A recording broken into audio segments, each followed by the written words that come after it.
Hello everyone. So we're going to start with question number 17. So in this question we have been given a equation, a query that a straight line is passing through point 2 and 3, some point on a graph 2 and 3. So and it intersects with x-axis and y-axis.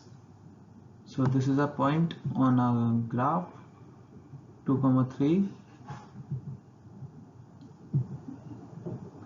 And the coordinates are accordingly p, q.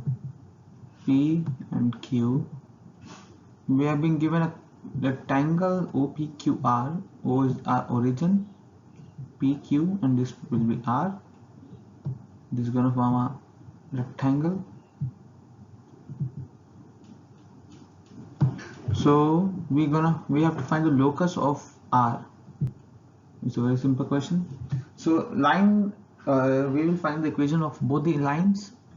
Line PQ. For line PQ, y minus 3 equals to m x minus 2. Further simplification of it, y minus 3 equals to mx minus 2m. For point P, we have the coordinates 2m minus 3 divided by m, comma 0. M is our slope. Q, for Q, it's equal to 0, 3 minus 2m. Let our points be alpha, beta. So alpha will be 2m minus 3 divided by m, 0, and beta will be 3 minus 2m. Same for P.